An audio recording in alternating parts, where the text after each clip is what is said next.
Hey guys, welcome back to the Dimension Magic Games YouTube channel. I'm joined here today by Jamal, Going, guys. Good morning. and we're here to talk about the ban list that was released for Fusion World this morning. So there's not too much to go over since it was not a very long list. But if we take a look at the two cards affected, we've got Pilaf from set 1 that is limited to 0, or as the translation here shows, you cannot put even 1 in your deck, not even 1. And then, not to confuse you with the other game, but they have a one-piece limit, which means just one card in your deck of this Babidi, which shows all three arts, but really it's just one card, the Babidi that gets played in the yellow Majin Buu deck. So Jamal, I'll ask you first. Which card here do you think makes the bigger impact on the meta, and your thoughts? Yeah, for sure. I think Pilaf, honestly, it's weird because people have been asking for Pilaf to get banned for a while, but I get it, but I don't get it because it's kind of was the balancing act of blue, was it tried to be a 7 or less cards in your hand, and so Pilaf worked within that, but it allowed you that threshold to make sense because at least I could do something being stuck at 7. And now other decks kind of have similar Pilaf adjacent abilities where they can primarily pick up a one drop of some sort or recycle from the drop, and they can be at 12 cards in hand, 13 cards in hand. So taking that away from blue, I know they're trying to transition away from that 7 or less card threshold, but it's going to take a while because some of the better cards, and it's a newer game, that's going to be a part of the meta unless they just completely dump us with non-threshold 7 or less threshold cards. And peel off not being able to be in the meta is the problem. Is much more, it just kills blue. I think it makes it where blue, at least right now, certain blue decks are just going to become unplayable. I think there's a world where other blue decks might still be viable, but I just, you kind of needed that down the stretch, right? Because eventually you are going to be at 7 or less. And I can see the argument if that's why it's broken is because, well, when we're at that point of the game where everyone has 7 or less cards naturally from defending and they're at 3 life and they're giving you a card or two every swing, that's where peel off gets broken. But prior to that, is how you're going to get there is the question.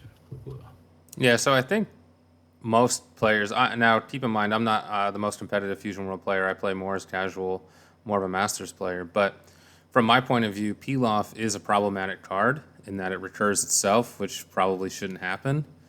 So I can see the motivation behind players wanting that hit because it is kind of a toxic interaction. At the same time, it is kind of what they've centered the color around or balanced the color around. So it's tough because it's a toxic card that also almost needs to exist for other blue archetypes to be able to be viable at the top of the metagame. And the deck that's at the top of the metagame for blue, which everybody's kind of sick of or over, is the Halo 2 deck.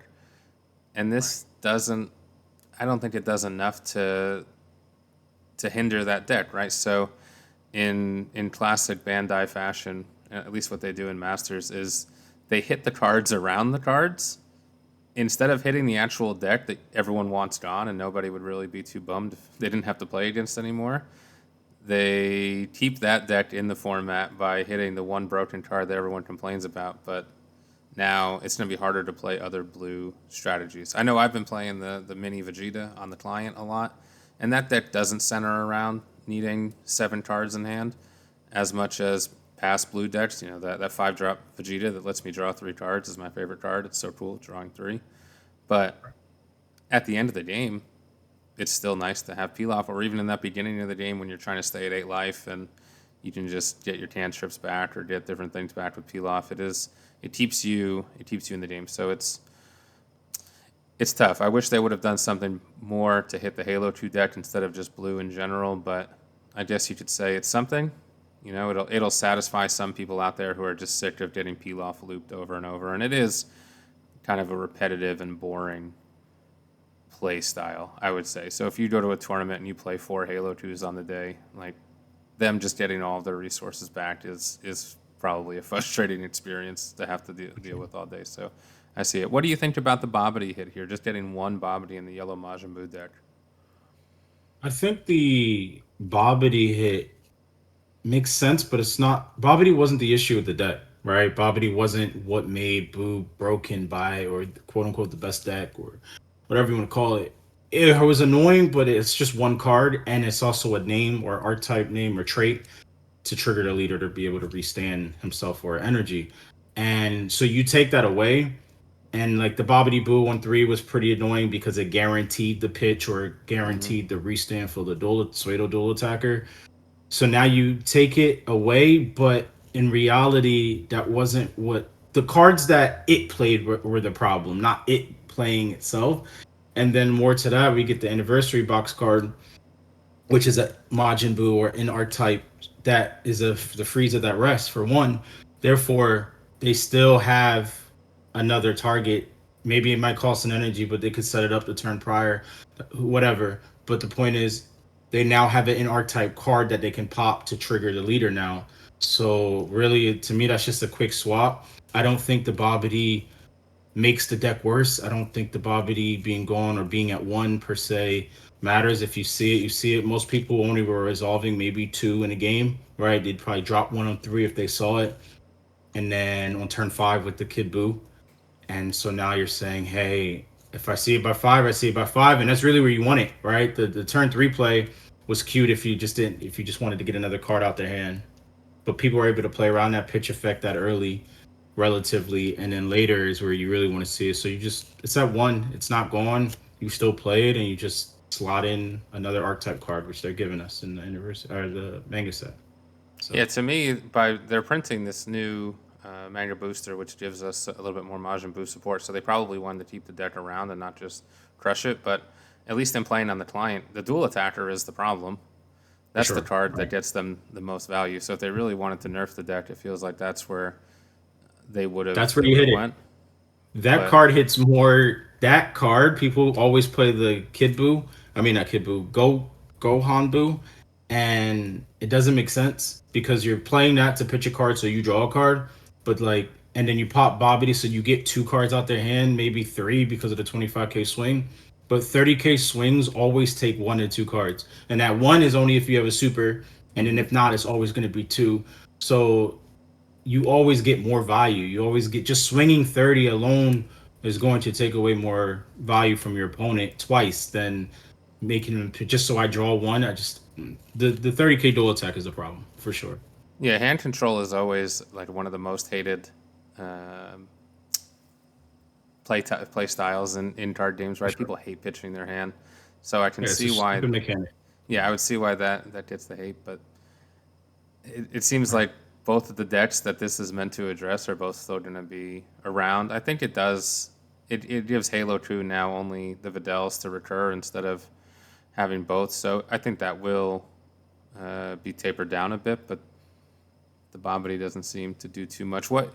Just to wrap up here, what do you think they missed? What needed to be on here? If you could pick one more card that needed to be here, because we see at these events, it's it's a ton of Halo 2 and Boo for sure, but there are other viable decks that are able to win. I think Droids just won the last regional we had. That was more of an aggressive droids list as opposed to Raymond's stall droids.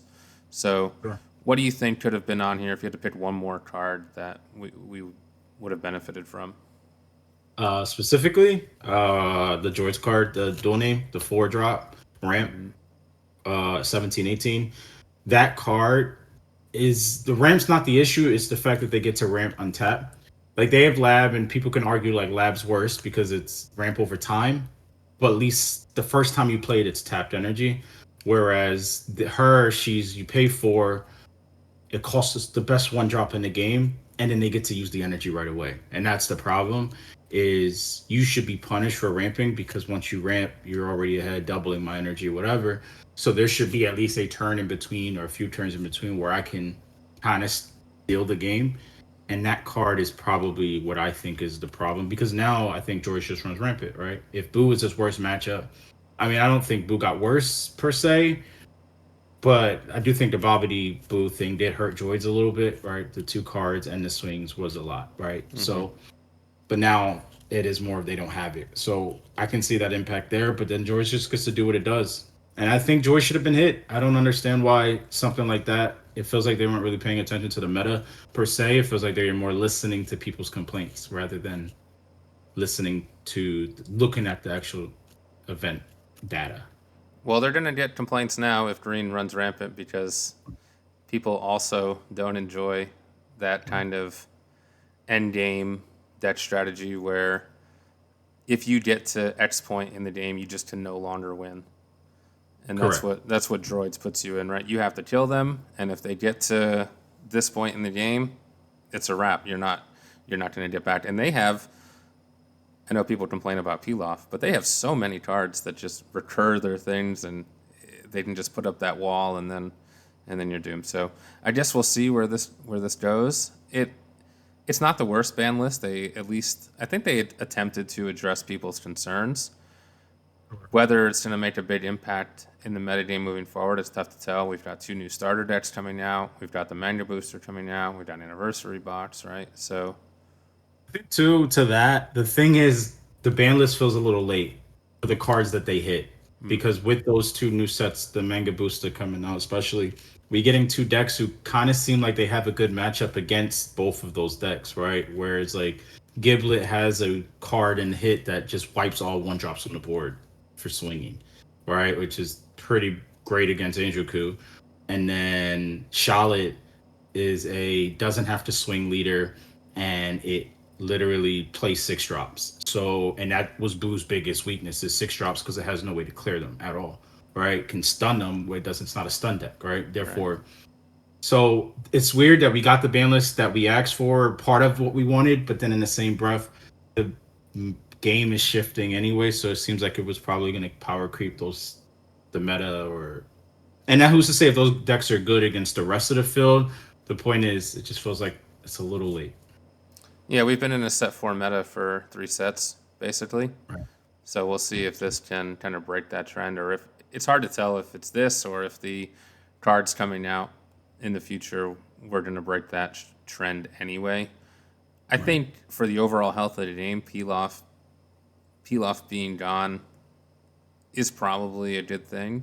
I They just needed to. I know they hate erratas, but just don't get yourself. That's all Pilaf needed to do. That's its biggest crime. If he couldn't recur himself and just had other 1-drop Earthlings, I think it's a card that could exist. And blue, I think, still kind of needs that because every other color, maybe besides red, has some version of that card. So hopefully they'll print something as like a replacement for Pilaf that does something similar, maybe with more restrictions or a less toxic thing, or maybe if they're moving past that 7 or less strategy, um, it'll work without having 7 cards in hand. But yeah, so that's the ban list. Let us know in the comments what you guys think. If it was bad, if it was good, if Bandai doesn't know what they're doing, if they're actually amazing at this and used all the data from the client to guide it, which I don't think we've ever had in the other games. They don't have the client to kind of look at the data, right? So this They're gives them very a data bigger. driven.